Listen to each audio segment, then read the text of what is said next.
Good morning, good morning, good morning. Happy Wednesday. Happy United We Stand Day.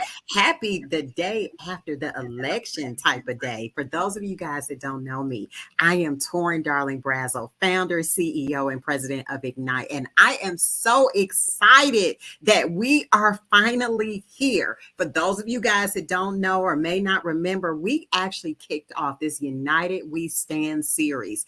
This is an economic unity series that we started and launched on September 11th in preparation of this very day. And so we are here. So for those of you guys who your candidate won, I want to say congratulations. For those of you guys who your candidate did not win, I want to say I am so sorry. But I want you to know it's going to be all right. It's going to be better than okay because Coach Savola is here this morning to help us dump the junk. So, Coach Savola and Tom, my sidekicks, y'all been riding with me for these last 8-9 weeks. First of all, let me just say thank you for that. Because I own my crazy, I do. But I just appreciate those of y'all that go along the ride with me. So, thank you. But how are y'all doing this morning? Wow, I'm doing great. It's a great day to be alive. There's so much to be thankful for and grateful for in this day. And I share your sentiments, right? We are in this space where it's still so many great things that are happening. And I think we have so much to look forward to. I'm so glad that we've done this journey to really just re-level our mindset and reshape people's thinking to move them closer to where they need to be, to continue to see that hope for the future. I'll kick it to Tom. Oh, thank you. Thank you, Torin. Thank you, Savola. I feel great to be with you both this morning. I feel great that the sun came up this morning and gave us a beautiful, beautiful day here in Massachusetts. And I'm so grateful for community because I feel community is holding me and community is making me feel sound and excited to take the great ideas we've nurtured over the last couple of months into the future. So really good about that. Wow. So listen, y'all, today is going to be so phenomenal. We have a wonderful group of people that we're about to bring up. We're going to allow them to share a bit about themselves when we bring them on the screen. But we wanted to take an opportunity to encourage you to continue to stay in the fight, continue to stand beside each other, continue to unite around each other. That's why the theme of our time together has been United We Stand, because my husband says this all the time. We are better together. We are better together. And so what a wonderful time for us to come together and really have this type of a discussion. I don't know about you, but I'm excited to have this discussion. No matter the results, we were already preparing either way as we were on this journey. And so I almost feel like this sense of now we can move the needle forward and we can do so much more in our communities. All right, everybody. So why don't we do this? We're going to go ahead and bring up our guest with us today.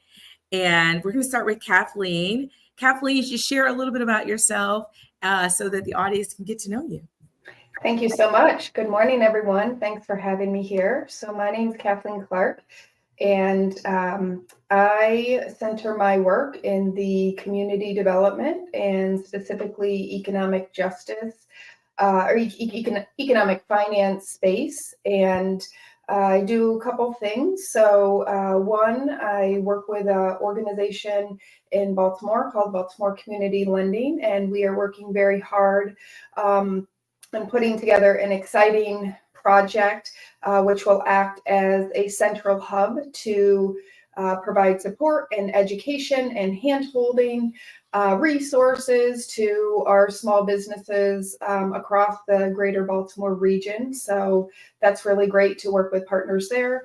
And I also serve as Vice President and Chief Strategy Officer for a CDFI credit union that serves the upstate New York area. Wow, so much going on. I love it. This is going to be a great conversation. Next, we add to our lineup, Chris. Chris, go ahead and share a little bit about yourself for everyone. Sure. Good morning, everyone. My name is Chris White, co-founder, CEO, president of C2TS, Complete Tree Tech Solutions. So glad to be with everyone this morning. Just a great day. You know, you think about it, say, hey, I have to get up. No, I get to get up. So just glad to be here with everyone and thankful of that.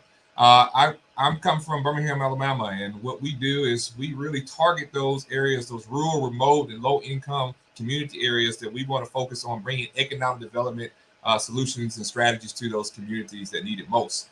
We do it in a different way, though, very unique, give alternative and innovative funding strategies to get not only your capitalization you need for those economic development areas, but also find ways for sustainable revenue to keep, so you don't have to keep going back to the pot. We're going to find ways to keep you going, whatnot, to do those things that need most. So we have different strategies, we have different algorithms that we created, and different programs and projects and platforms to allow those communities that need the most economic development piece for those communities to give what they need. That's what we do. So glad to be here. Thank you. All right. And our final guest today is Chandra Jacobs. Thank you so much for being with us. Please go ahead and share a little bit about yourself for the rest of the group. Thank you for having me. And my name is Chandra Jacobs. I'm the Texas Market President for AllCap. We are a CDFI, Community Development Financial Institution, and we work to support people of color, women entrepreneurs, veterans, and low to moderate income families. And so what we work to do is for that financial inclusion. If someone wants to start a business, we can even work with startups. And so we want to ensure that we can support all people to be able to get that capital to jumpstart their business. So I'm in the great state of Texas, but our company is in 7 states, and we're just looking to tell people more about CDFIs and how we're like the intermediary between a bank and to support them in whatever they need to get their business going. I love it. I love it. So already I'm feeling the energy rising. I don't know if y'all feel it. I can feel it. Please, in the chat, share your comments, share your questions, share your concerns as we move forward. Why do I say I feel the energy rising? Because all I hear is opportunity, opportunity, opportunity, opportunity, and that is what we need to see more of.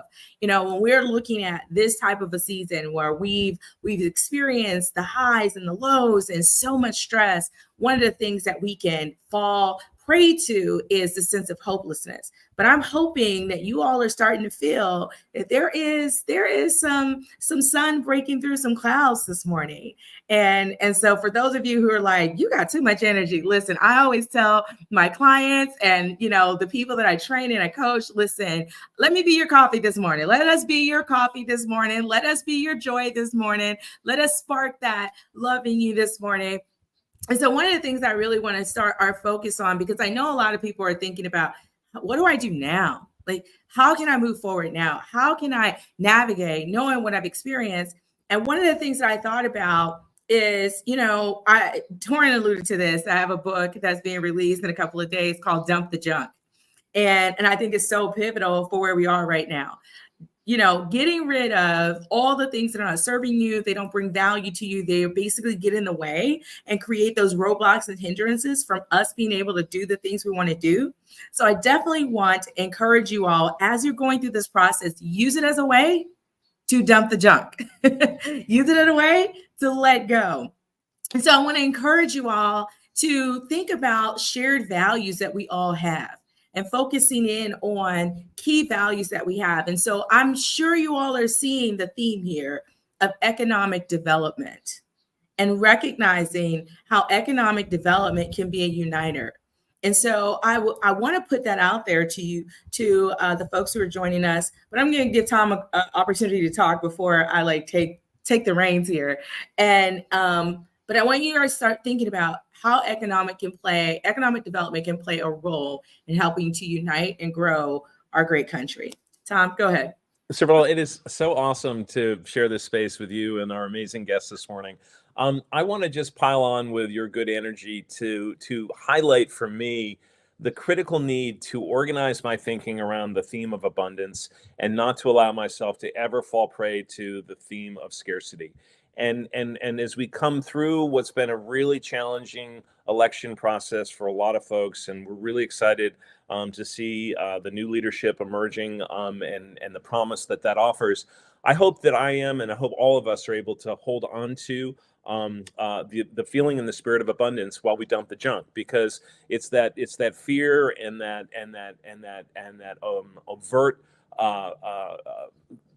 paranoia that I think is going to be a real challenge for us. And as business people working to support our communities, we need to be really, really encouraged to take people's good ideas, move them forward, bring light, bring love to innovation and creativity, because that's what's going to keep our community strong. Yes, yes, yes, yes, yes. I know y'all feeling the energy. I know y'all feel it rising. All right. So when we start to think about bringing our communities together, when we start to think about how we can become stronger, right? Because we're better together and we're stronger together. I want us to really start to think about this what we understand to be economic development, and how we can utilize this as an opportunity to position ourselves for our future. So my first question for our panelists here is, how can economic development be an approach to ensure that it benefits all community members? How can economic development be a tool to ensure that it benefits all community members? All right, Chandra, I'm going to go with you first, and then I'll get to the Kathleen, and then we'll go to Chris last, if that's okay. And y'all just go in that order. Go ahead. So how can economic development help all community members? I've been in this space for some years, and a lot of times, people don't know what they don't know, right? And I believe that the best way for me that I've been able to help people is just meeting people where they are, right? A lot of times people don't know to go to the banks, or people don't know how to even get things started foundationally with their business, or people have been doing it their own way for years and have not necessarily got themselves to the next step. And so how can we reach them, right? And so that's being a part of the community, being within it, in the fabric of it. And I just love to be able to go to different things. After this, I'm going to leave and volunteer and be a part of, working within people to tell them what we do. I think it's all about how we ensure that we, advocate for what we're doing at all times. I will talk to anyone on the street about what I do and tell them, do you know someone that has a business? Do you know what I do? I will literally just stop and just tell them what I do, so that the more people that know what's out there and available to them, that's the best way to be able to help economic development, of saying there are ways to be able to get capital. There are ways to get knowledge, and it's ways to do all of that for free. It's not that people are charging you to do this. And I think a lot of people get nervous and they don't want to ask questions, or they don't want to feel like they're not smart, or feel as if, oh, well, someone's looking down upon me. And it's not that. And I think in this space, we have to ensure that we're able to talk to people and just say, hey, this is what's there for you. This is how we can support. When you walk in a local business to buy something and you say, well, how's business going? I will ask people, and people are really open to that and saying, you know what, things have changed or whatnot, and say, hey, how can I support? I think just always lending that information that we have can help. That starts right there. But I definitely believe that those things can just support everyone on every level, to be able to know that there are people that are out there to support you, and we're rooting for you, and we're here to stand with you to get to that next level. I love it. Kathleen, yes. Thank you. And Chandra, I think that that's a really great answer. And, economic development really is built on a network, a web of resources, right? And I look at it as really what this whole series is based on, is leaning on one another, lifting one another up, right? So if I'm a business owner in my community, how can I help my partner business owner next door? Because if they win, I'm winning, right? Where everyone's being lifted up. And I think that is really the fabric of economic development. How do we make our businesses succeed? How do we allow them to grow so that we're creating workforce development and folks are getting hired and can stay in the community, right? And those dollars stay in the community that they're serving. It really just creates a snowball effect, building on one another. So it really is that web of resources, and looking to support not just me, but we, because my neighbor's winning, I'm winning too, we're all winning. Great. So how can economic development benefit all community members with a sound strategy? That's a key piece. A lot of times, when I say a sound strategy, I'm talking about a holistic strategy, not just looking at one item. So when we will look at things, we want to look at the essential services need. So we're talking about access to food, access to different systems, access to services, access to transportation, housing. Looking at the full deal, and see, a lot of times we might go at one and does not have a sound strategy to say, well, okay, well, we have a food desert here. Well, we put a grocery store there. Well, grandmama can't get to the grocery store. So transportation involved. So going to the point of looking at the actual essential service need throughout a holistic approach, I think it starts there. Therefore, we can really bring that benefit, the economic well-being, and the quality of life to those communities that need it most. So thank you for the question. I love it. I love it. Chris, you made me think about something. I was in a session last week, I think it was, and they were talking about benefits cliffs. And basically, that ties in what you're talking about, how we move. And as we're elevating, there are certain benefits that we're used to at a certain level that start to taper off. Well, they don't necessarily tape off. That's why they call it a cliff. They kind of just drop off, right? And so they cause more harm than good. So on this journey, to elevate and to create economic development and growth, we have to be cognizant of how our systems are designed and how sometimes they're not designed to support what we're trying to push. And so we have to take another look at, those different types of things. So when I think about this, I was thinking about, like, when we start to see these types of things, we recognize that this can be powerful. Economic growth, we love hearing those types of things. We're like, oh my, yes, I want to grow. I want this to happen. But we also have to look at how when we help in one angle, how it can also kind of cause harm in another area. So we have to have a balanced approach, as Chris was saying, a holistic approach to what we do. And so I'm loving this conversation. One of the things I was thinking about was, a lot of times when we're doing this work, we don't think that there's anything out there that is really helpful, right? We get nervous because we're like, well, can I get help from somewhere? And, Chandra and Kathleen, you guys were mentioning, you were like, hey, listen, there's support here, there's resources here. And so I'm wondering what kind of successful models or strategies for creating economic, opportunities that really lifts the entire community, not just specific aspects of the community, but the entire community. Because I think that, Kathleen, you were saying this, and I'm going to kick it to you first. After you got done, I was thinking a rising tide raises all boats, right? I think that's the saying, a rising tide raises all boats. And so how can we do that? How can we use strategies that has this type of a lens and this type of approach? Kathleen, and what are out there? Because I think some people don't even know that they're out there.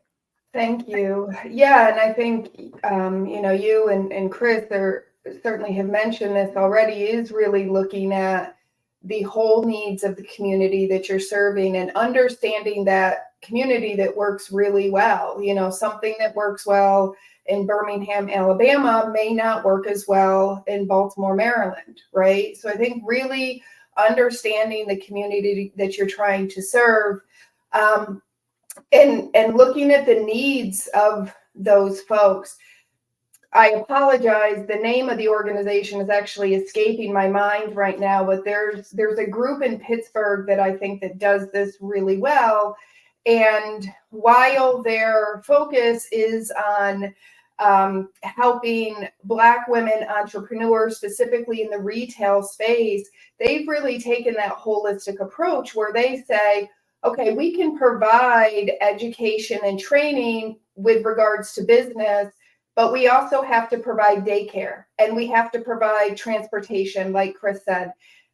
And how about we help these folks become homeowners, right? And so it just spirals. It's really helping to set people up in their whole lives to become stable, right? So that they can actually be successful business owners. Because we know, if I'm a business owner that, I'm wearing many, many hats throughout the day, it needs my time, my attention.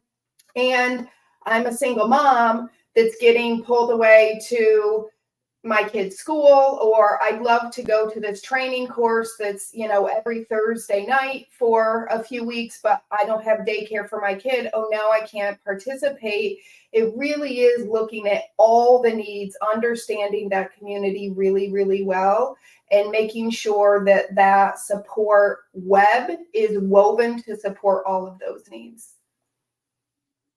I love it. I love it. So we've got this web of support that we've got to bring around our communities. I want to kick it to Chandra. Share about some of the strategies or models that you've been hearing about or that you've played a role in creating. So one thing that I love about the community I'm in, I'm hyper specific to Houston, but Texas, we're all collaborative. And what we've been doing is ensuring that we have fairs with all different resources. That is one thing that we definitely do to ensure that there's something for everyone in the space. But also we have one organization that I love here, it's Baker Ripley. They offer all services, like we talk about, with the daycare. They even work within having daycare assistance where it's subsidized to help you get cheaper daycare, as well as having electricity assistance, helping people with their bills and those things, as well as having an entrepreneurial component for people that are trying to ensure that they're trying to start their business, as well as the different schools and the daycares that are all within their bracket. So that is one organization that I work with. I've worked for them previously. I've worked with them. I've volunteered with them. They've done so many amazing things to include all of these things, knowing that there's certain levels and also immigration services, also having food pantries available in the communities as well.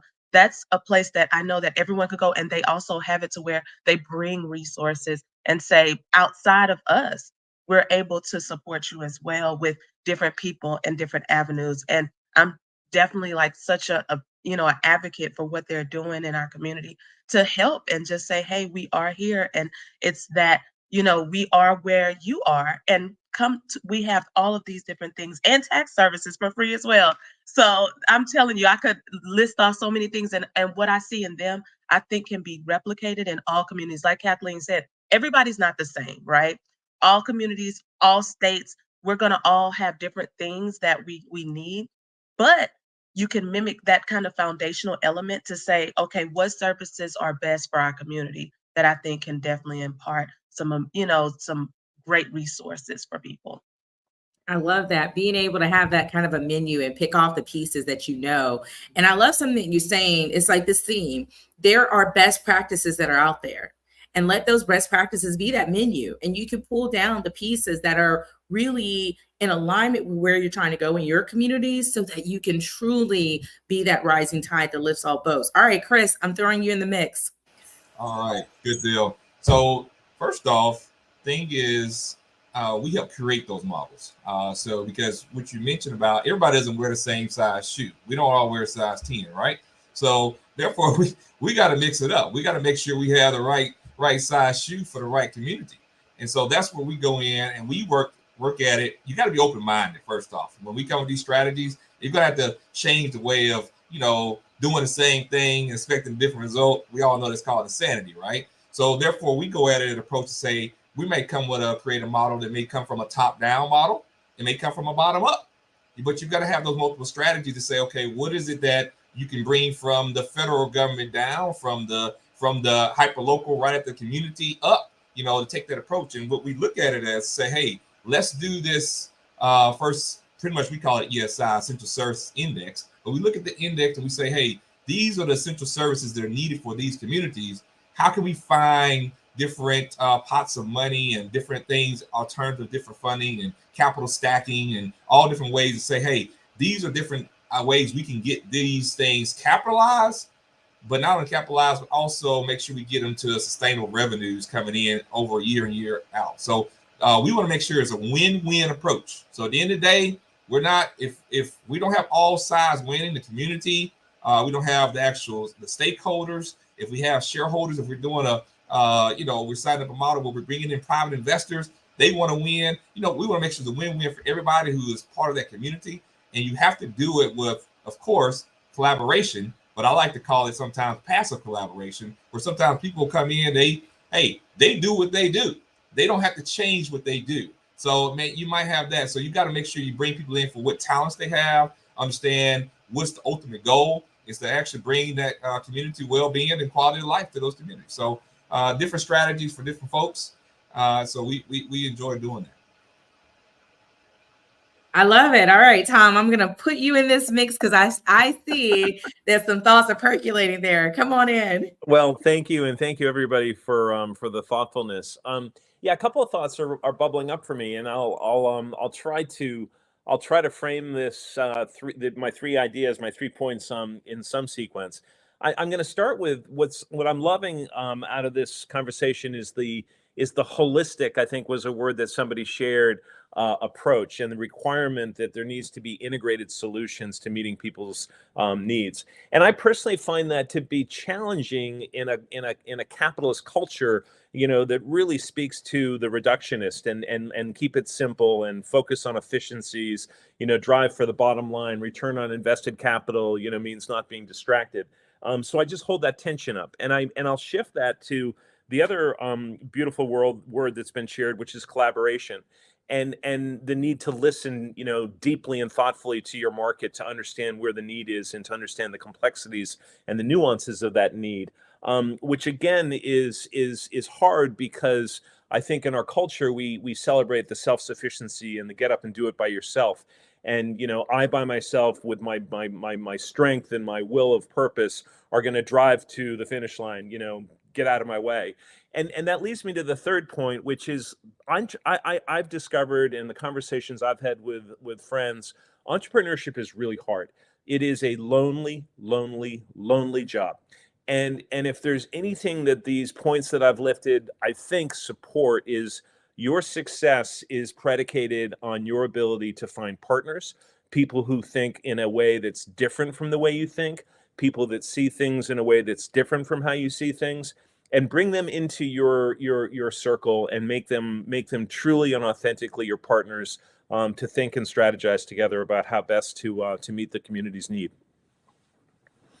All right, I couldn't have set that up even better for where I was thinking about bringing this into, because I think it's so important for us to recognize, as Tom was saying, that there are some systematic pieces that are not supportive of the path forward. And we have to be able to acknowledge that. We can't avoid it. We can't act like it doesn't exist, because it does exist. Those are those external threats. If we're thinking, SWOT analysis, right? We recognize that they are here. But we also recognize that there's this unifying effect that comes with us when we start to think of like Maslow's hierarchy of needs, right? We have this need to belong. We have this need to be connected, though our society, or there may be all these tenets out there that are saying, oh, you got to pull yourself up by your own bootstraps. You got to do it on your own. You got to make it by yourself. But there's also this innate thing that's inside of us that says, I can't do it by myself. I need to belong to somebody. I got to be connected to somebody. And so this holistic approach helps us to look at it at those multiple angles. And so when I started thinking about this, and Tom hit on partnerships and building those partnerships, you all kind of touched on that. And I want to ask this question for you guys to just share out. How important is it for us to be thinking about grassroots type of partnerships? Because I think a lot of times we have big programs come into small areas and they're looking to do big work, but there's already people on the ground that are doing things. And so I want to just lift that, right? Because the rising tide lifts all boats. And so I just want to lift up some information for the little guy, right? For those who are on the ground, who are doing this work, who may feel like, oh my God, they just brought in this organization and what am I going to do now? And so, but they have the connection. They have the plug into the community. And so I want to talk about how we can do that successfully as we start to look and move forward, and really giving some strategy around helping people to navigate those different challenges. So Chris, I'm going to come to you first, because, when you kicked it in, you said, hey, we got to be open-minded. We've got to create systems that are relevant to our community. And so I know this is like a piece of the work that you're working with as well. So talk to us about that. How can we really start to look at that from a holistic perspective? Yeah, absolutely. Thanks for that. So really, it all goes back to your strategy has to start off with a hyperlocal approach. Go at it to say, hey, I want to have the community that's part of it, that's there's someone in the community. If they do not have it in the community, a piece that you need for the puzzle, well, you have other community you can pull from. You want to kind of create this loop, if you will. So the whole idea is there's certain communities might have certain things that others don't. Well, the good thing about it is you want to be able to use those resources and say, hey, how can I utilize these resources here, there, anywhere, and bring it all together. So if you start off with that strategy, say, hey, look, I'm going to go at it with a hyperlocal approach. I'm going to go and see who are the people on the ground, where they best serve and fit with the strategies which I'm trying to serve here, and how can I mesh that all together to make it good for everyone. I believe that's really the way to look at it. And I think a lot of times, I'm going to go back to something Chandra said earlier about, you don't know what you don't know. All right. You might not know who the people are on the ground, but there are ways to get outreach to find out who they are. There's ways to find and say, hey, look, I'm looking for these type of organizations. They may be nonprofit, they may be for-profit, who are looking to do X, and if you bring those people in and say, hey, look, we are trying to create this type of economic development in your city, your town, your township, wherever. We're trying to do this. We want to know where you serve. There goes back to where I said passive collaboration, in the sense to say, hey, you continue to do what you do. We're going to be to come in and enhance that in a way that you can do it more. And so that's my thoughts on that. I love it. I love it. We can't be afraid to ask questions. I know for some work that I did, I went on a listening tour, and one of the questions I would ask is, who do you know that I need to know? And who else is doing this work in the area? And so before we start building programs, before we start, trying to solve all the world problems, let's see who's already doing it. Chandra, I'm going to kick it to you because Chris already brought you into the conversation. What do you think about that? How can we really be proactive in partnering people on the ground and getting them actively involved in this process so that we can truly raise all these votes? So the grassroots is always imperative, right? A lot of times, like you said, when we're talking a major organization, as you grow, you end up being a lot, further along, and then people at the bottom don't see what you're doing or feel as if, you've gotten too big for me, right? And so I'll talk to a program that I've been with and I love. It's actually with the Houston Food Bank. And the Houston Food Bank is now the largest food bank in the world, which is absolutely crazy, right? But they knew that they need grassroots efforts to be able to support people. So I'm in this program called Dining with a Purpose. Amazing program where they literally get people from different backgrounds to help support the people and say, hey, everybody has different ideas, not only to help and say you're within the community, we want you to help, but also to get to the root issue to why people are having issues and disparities of getting food, right? Having conversations, saying, what have you been through? And I think this has been an amazing program that is teaching people that, hey, we've all had different things or we come from different backgrounds, but everybody has a different idea or a different approach to help solve this issue or somewhat help the issue, right? And so I think those things going to the grassroots, even when you're in a huge organization, right? They're huge, but they still said, how do we reach back? And I think those components can be done in all organizations to say, okay, how can we pull in people to help us have better ideas, collaborate, and say, okay, you're going to be next door to someone that you can tell exactly how you can support or how we can support. And I think those things are what we need in all facets of saying, okay, I know we've gotten larger, but we still have to help the community in a way. And I think those things can be replicated and duplicated. Well, Kathleen, I see you shaking your head, so I'm sure there's thoughts buzzing there. Let me bring you in, and then we'll kick it to Torin after this to pull us into another piece of this conversation. Go ahead, Kathleen. Thank you. Yeah, and just like Chandra and Chris are saying, find the people that are already doing the work in the communities, and they may or may not be in formal leadership roles, right? Every community just has those natural leaders that are boots on the ground. They're doing the work because they believe in the work, and they're scraping together every resource they can to make it work. So when we bring in programs, just like the others have said, find those people and find out, how can we help you? How can we do more of that? It's really the approach that we're taking with this business hub in Baltimore, our program, Baltimore Community Lending, we provide business support ourselves, but there's also many others across the area that do it in a really good way as well. So we're not trying to duplicate the efforts. We're trying to say, how can we support what you are already doing? How can we help you do more, do it better, do it on a larger scale? Let's do it together, right? And that's exactly it, collaborate so that we can, as I keep saying, create this web of support, not a whole bunch of organizations just operating on their own. I love that. I love that. I'm hearing this sense of understanding how to leverage the boots on the ground and to recognize that everybody has a role to play.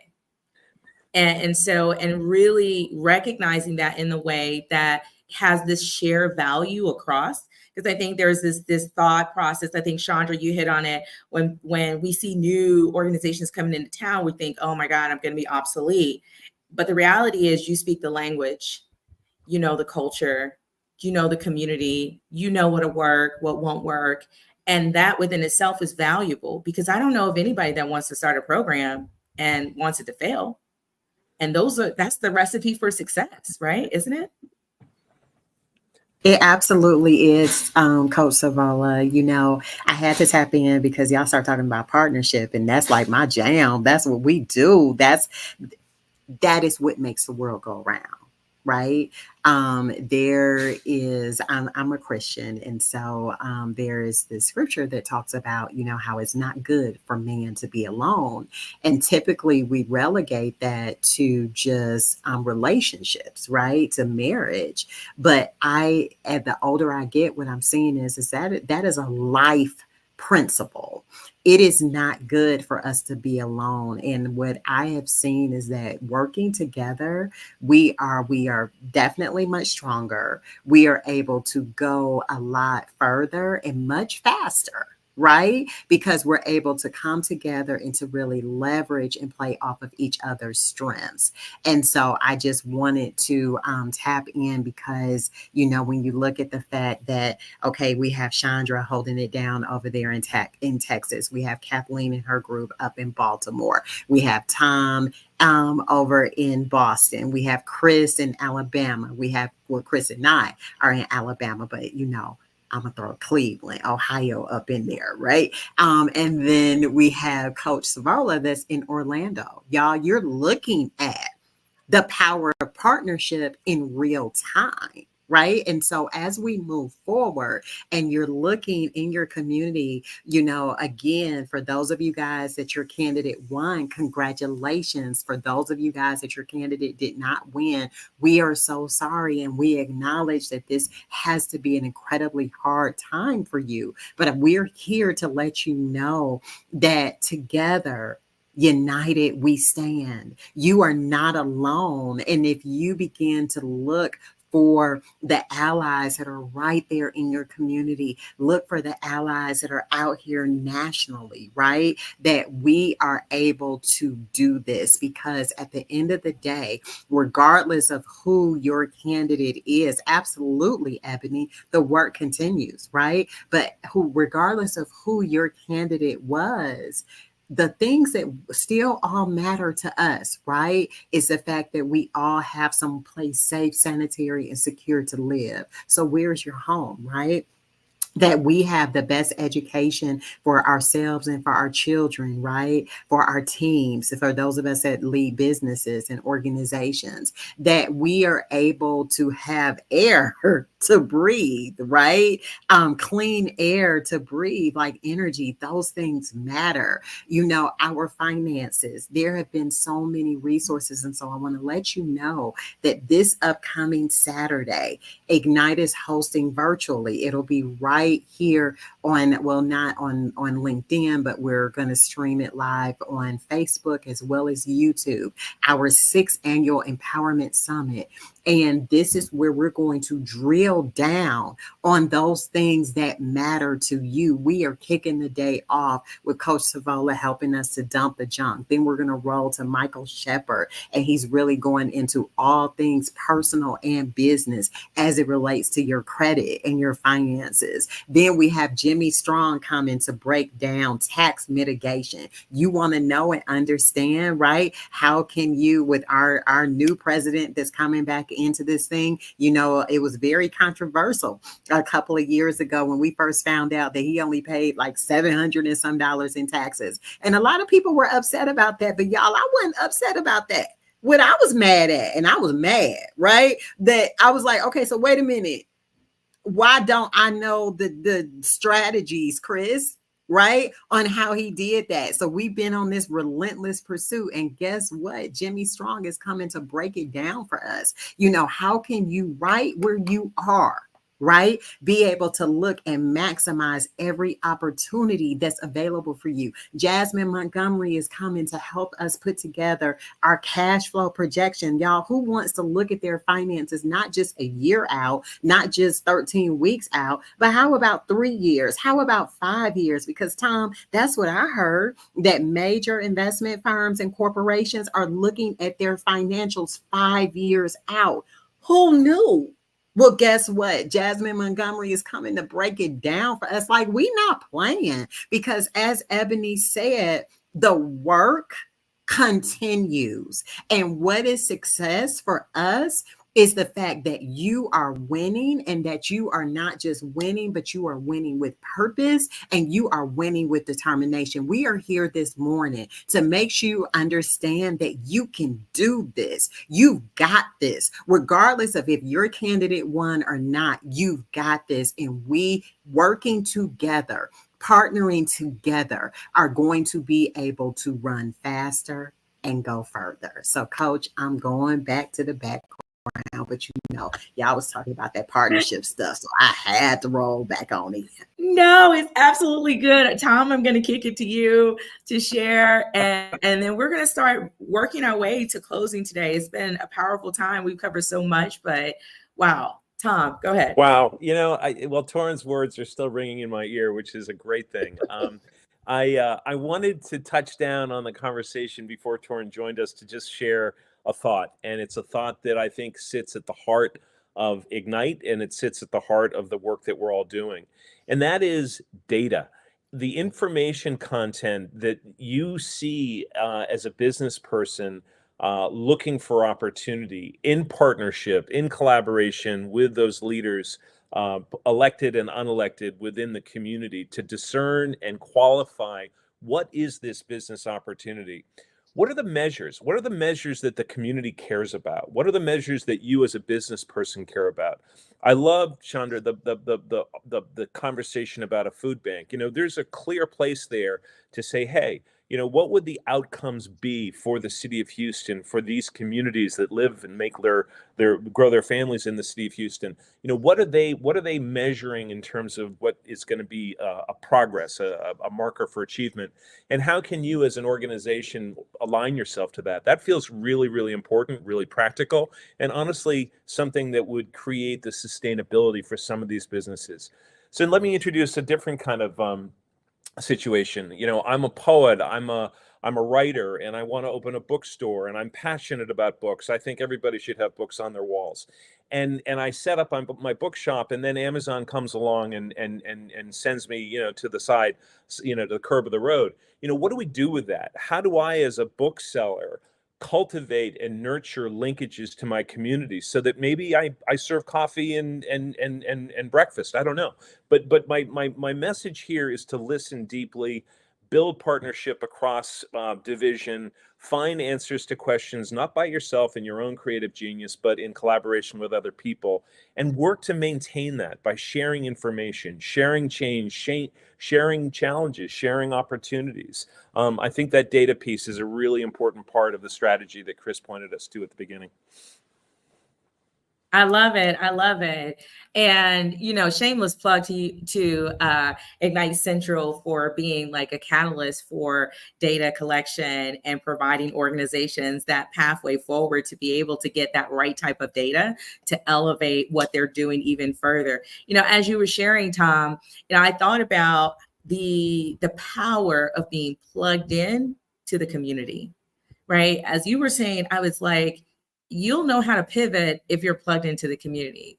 Like you'll know that, hey, I can shift my bookstore to a coffee shop or a breakfast bar if I'm plugged into the community.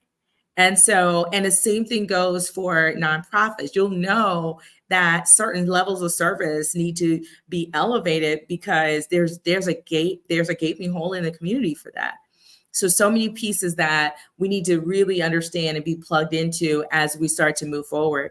So, as everything, all good things comes to a close, but this will continue. The conversation, I believe, is going to continue as we move forward. So I want to go to each person and give you an opportunity to share about something that you're excited about and the work that you're doing to really let people know what they should come to you for. So if you're experiencing this, we're your resource. I really, we call it the elevator pitch, but because a lot of people don't know. And Chandra, you started out, you said people don't know what they don't know. And so they don't know everything that you all are doing and the work that you're doing and that you're excited about doing. So let's do that. Let's share out those things so that they know how to reach us and how to be able to respond to what we're sharing out in this space. So Chandra, we'll kick it off to you so you can let them know what they don't know. So yes, I'm known as the connector in my community. I'm one of those that I could connect you to everything. I'm an ambassador for veteran entrepreneurs hyper specifically. So Bunker Labs, that is an amazing partnership that they work to support. Or of course, we have the local SBDC. You'll be surprised how many people don't know the small business development centers are there to support them. And then just my organization, being a nonprofit community development financial institution, being able to say, we can get you capital and we're able to support you in your business. And also leveraging my banking partners. I have amazing banks that are actually here that they're working to support entrepreneurs and people to get their banking accounts and have different programmings that can support them. So many different things. That's what I definitely love to leverage. I'm always there and people are like, you're not going to charge me extra. I'm like, it's my job. This is what I do. I have a passion for what I do. And I want people to come to me and say, hey, I have this idea. Where do I go from here? And I can definitely set you along a path to get yourself to the next step. So that's what I offer. And thank you all again for having me. Chandra, before we release you, what regions? Because when we started, you said, yes, we're in Texas, but we serve, I think you said 6 other regions. So please share with the audience the other regions that you support and serve as well.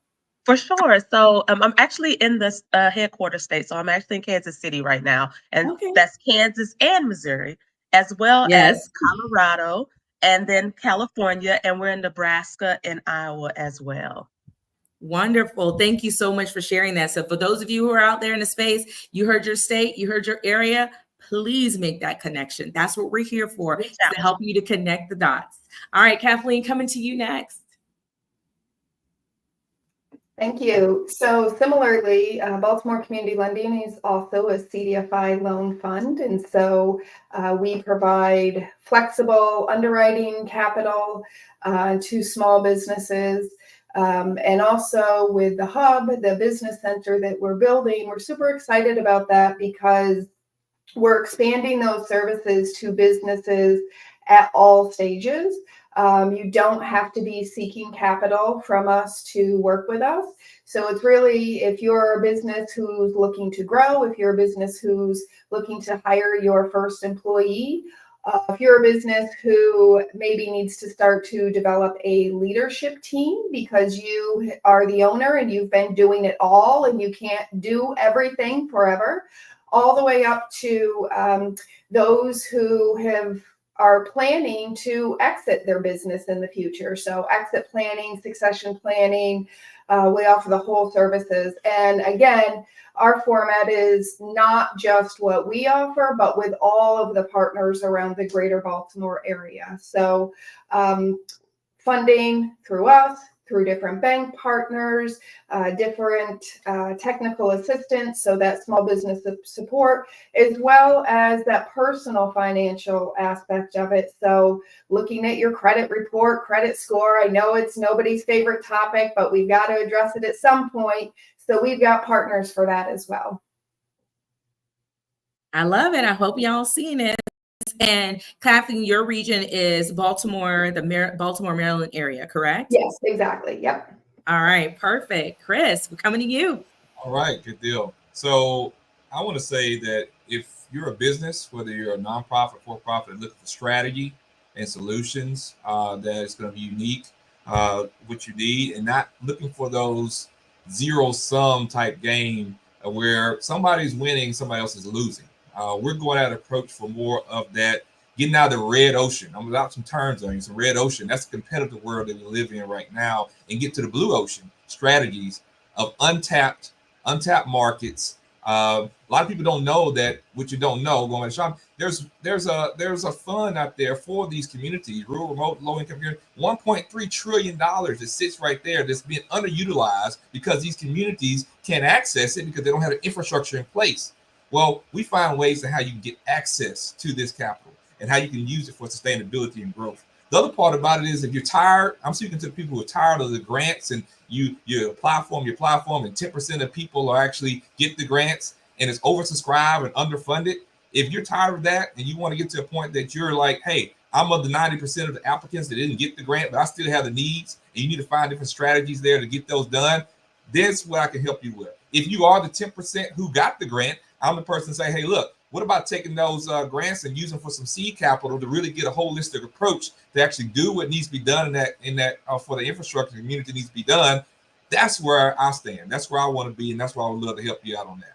So thank you for your time. Appreciate it. I love it. Thank you so much, Chris. Thank you, everyone, for joining us. Listen, Tom, Torrin, I'm going to kick it to you guys to give us some closing remarks. We'll start with Tom, and then I'll come back, and then we'll let Torrin do our final remarks. How about we do it that way? Sounds awesome.